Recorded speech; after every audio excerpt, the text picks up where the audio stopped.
चक्रों का जागरण होता है। कुंडलिनी शक्ति ऊर्ध्वगामी होती है। शरीर में झुर्रियाँ नहीं आती। असमय बाल सफ़ेद नहीं होते। पार्किंसन रोग, शरीर के अंगों में कंपन होता है जो, इस रोग में भी बहुत लाभकारी होती है महावेद मुद्रा। अंतर कुंभक के साथ महाबंध का अभ्यास होगा। अब अपनी दोनों हथेलियों को इस प्रकार जमीन पर टिकाना है।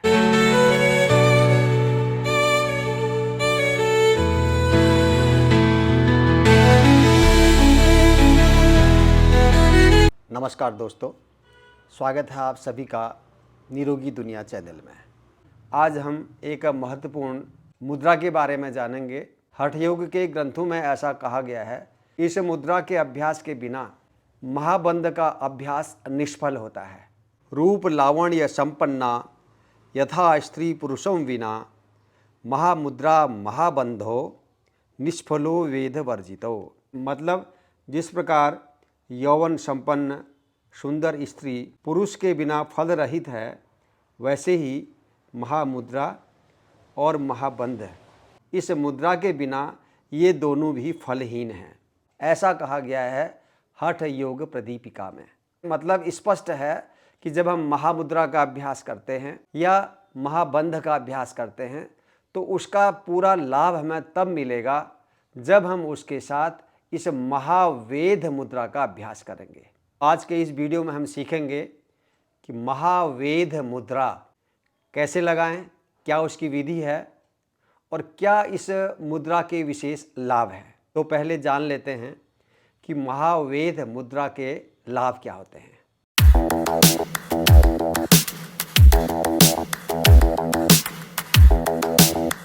इड़ा नाड़ी और पिंगला नाड़ी, इसमें जो श्वास का प्रवाह चल रहा है, तो इस महावेद मुद्रा के अभ्यास से वह प्राणवायु हमारे उस सूक्ष्म नाड़ी सुषुम्ना में प्रवेश कर जाता है, अर्थात तीनों नाड़ियों का मिलन हो जाता है।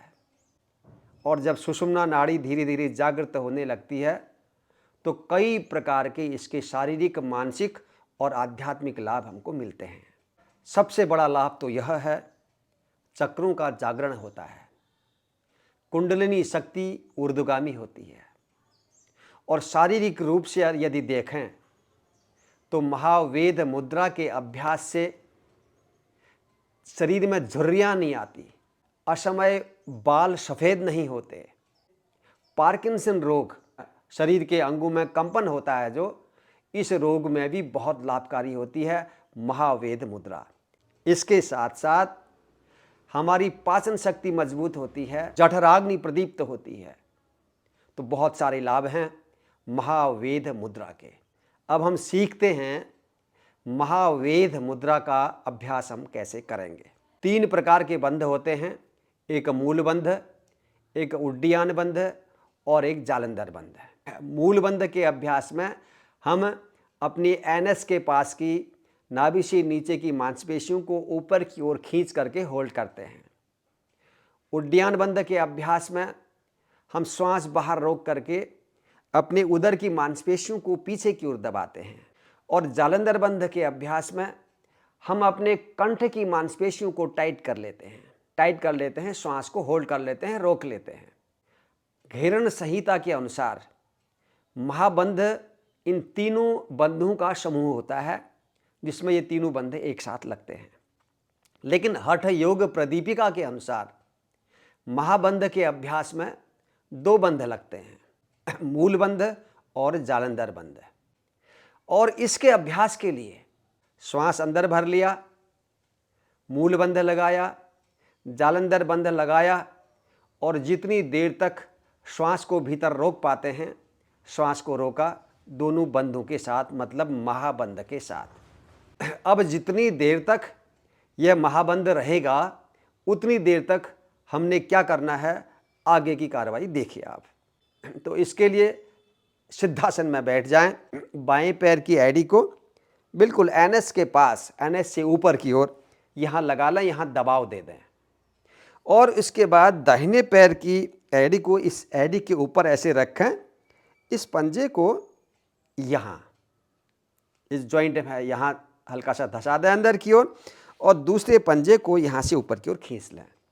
तो यह तो है सिद्धासन। इस आसन में बैठने के बाद अंतर कुंभक के साथ महाबंध का अभ्यास होगा। अब अपनी दोनों हथेलियों को इस प्रकार जमीन पर टिकाना है और जमीन में टिकाते हुए श्वास को अंदर रोका है और इस प्रकार अपने हिप्स को उठाना है और बार बार ऐसे जमीन पर पटकना है। बहुत जोर से नहीं, धीमे और सहज गति से।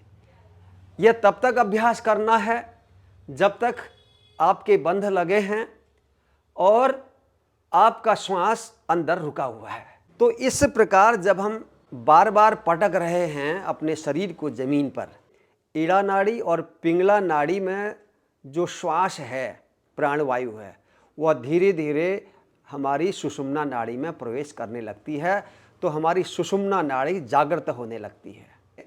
तो चलिए एक बार हम लोग मिलकर के अभ्यास कर लेते हैं। मैं इस प्रकार यहाँ घूम जाता हूँ, मेरे साथ आप भी अभ्यास कर सकते हैं। धीमे धीमे गहरा श्वास अंदर लीजिए, मूल बंद लगाएं, जालंधर बंद लगाएं।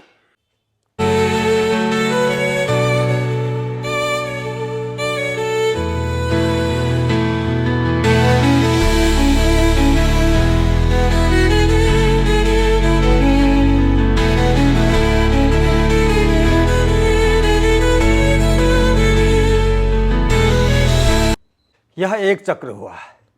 इस तरीके से आपने कम से कम 3 से 5 चक्र नियमित रूप से करने चाहिए।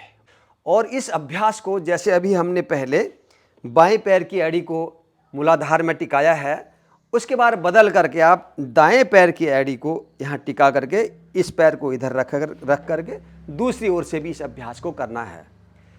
इसके अभ्यास के दौरान एक चीज़ और ध्यान देनी है, अपने मूलाधार चक्र पर, मणिपुर चक्र पर और विशुद्धि चक्र पर।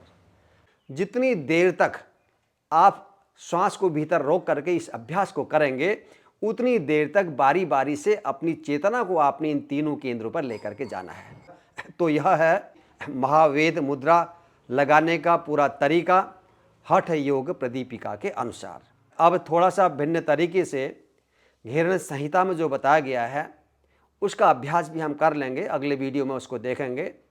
तो आज का वीडियो तो यहीं पर समाप्त करते हैं। जो योग के क्षेत्र में आगे बढ़ना चाहते हैं उन सब के लिए वीडियो बहुत महत्वपूर्ण है। इस वीडियो को बार बार देखिएगा, सीखिएगा और अपने मित्रों में भी इसको शेयर ज़रूर कीजिएगा। बहुत बहुत धन्यवाद। आप सब लोग स्वस्थ रहें, प्रसन्न रहें, सबका मंगल हो। जय हिंद।